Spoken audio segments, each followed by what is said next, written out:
Assalamualaikum warahmatullahi wabarakatuh. Segala puji bagi Allah. Salawat dan salam selalu tercurahkan kepada Rasulullah. Akhlak mulia dan perjuangan Rasulullah dijelaskan dalam Al-Quran dan hadis. Begitu juga dijelaskan oleh para sahabat, para ulama, baik lewat syair maupun lewat naskah. Begitu pula perjuangan para sahabat, para aulia, dan para ulama. Semua terangkum dalam sebuah manaqib yang begitu jelas, sampai kita yang hidup di masa ini bisa mengetahui perjuangan-perjuangan beliau. Pada kesempatan kali ini akan menjelaskan kisah pembukaan Majelis Mama Gelar Sadar Alam, dan ada kaitannya dengan tukilan Pangaresa Mama Gelar, yaitu Hirzul Mandum. Namun sebelumnya silahkan klik dulu subscribe-nya bagi yang belum, dan jangan lupa aktifkan lonceng notifikasinya, like, share, and komennya. Pada kisaran tahun 60-an, ada sebuah tempat yang sangat angker di daerah Cianjur Selatan, sekitar 150 kilo kurang lebih dari Cianjur kota.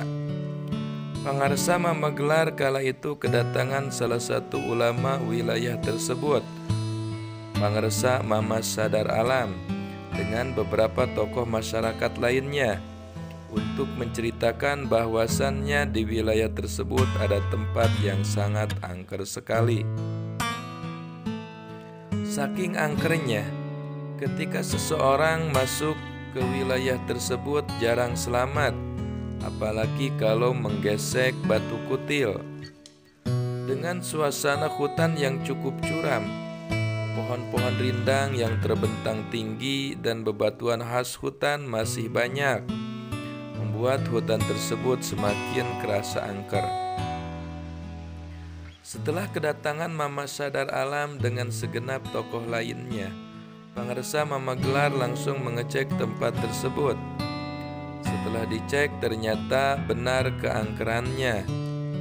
Akhirnya Pangaresa Mama Gelar menembuskan cerita tersebut ke pemerintahan setempat.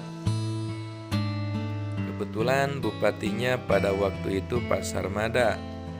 Akhirnya direspon oleh bupati pada waktu itu dengan mengirimkan utusannya untuk mengecek kebenaran tempat tersebut. Setelah dicek ternyata benar. Lalu Pak Sarmada memasrahkan pada Pangaresa Mama Gelar untuk dibuka tempat tersebut, biar bisa dihuni atau digarap oleh masyarakat. Setelah ada pemasrahan dari bupati pada waktu itu, Pangaresa Mama Gelar beserta para santrinya berangkat menuju tempat tersebut. Ada yang jalan kaki, ada juga yang pakai kendaraan, dikarenakan masih sangat jarangnya kendaraan pada waktu itu.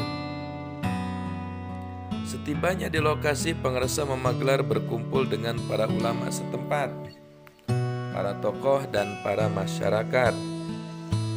Setelah berkumpul, kata Pangaresa Mama Gelar, "Yuk kita bersama-sama mengadakan doa bersama dengan beberapa bacaan." Setelah beres dari acara doa bersama tersebut, akhirnya para rombongan, para jemaah pada pulang, kecuali ada 7 santri yang ditugaskan oleh Pangaresa Mama Gelar untuk tinggal di sana dengan persiapan seadanya, padahal belum ada bangunan rumah sama sekali. Hewan buas pun masih lululantang, apalagi belum ada bangunan. Hanya keyakinan dan mahabbah terhadap gurunya yang membuat mereka pasrah disimpan di tempat yang sangat angker. Subhanallah. Sebagian yang disimpan di hutan tersebut: satu, Pangaresa Gabungan Kiai Haji Abdul Aziz, yang sekarang masih ada alhamdulillah. Dua, Mang Sanusi. Ketiga, Kiai Haji Abdul Qohar. Keempat, Kiai Haji Abdul Qadir. Kelima, Mang Ma'mun. Keenam, Abdul Mu'in. Ketujuh, Ustadz Mirsod Kerawang, Pengas Dengklok. Ada cerita yang sangat menakjubkan ketika para santri yang disuruh tinggal di hutan tersebut dari beberapa sumber yang berbeda. Katanya adalah salah satu santri yang mau pipis, namun membawa tukilan Pangarsama Magelar Hirzul Mandum, tepat di bawah pohon yang sangat rindang dan besar, yaitu pohon kiara. Disimpanlah tukilan tersebut di pohon kiara karena takut kebawa buang hajat karena ada ayat Al-Qur'annya. Setelah buang hajat, tukilan Hirzul Mandum tersebut gak kebawa lagi karena lupa. Di luar dugaan, besoknya ada yang mengatakan pohon tersebut tumbang. Ada juga yang mengatakan bahwa rumput ilalang yang ada di sekelilingnya yang menuju arah laut tersingkap besar sekali. Diperkirakan mungkin ular penghuni pohon tersebut yang sangat besar sudah kabur, subhanallah. Nah, dari santri yang 7 orang yang ditugaskan tinggal di sana, akhirnya bergantian hingga tempat tersebut bisa dihuni, alhamdulillah. Setelah Pak Bupati mengetahui bahwa tempat tersebut sudah aman, akhirnya Pak Bupati memasrahkan tanah tersebut sekitar 250 hektar ke Pangarsama Magelar.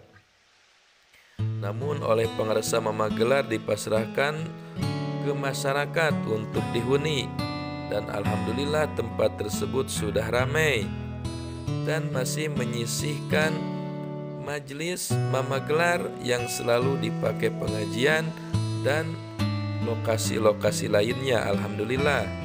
Semoga cerita ini bermanfaat. Kurang dan lebihnya mohon maaf. Wassalamualaikum warahmatullahi wabarakatuh.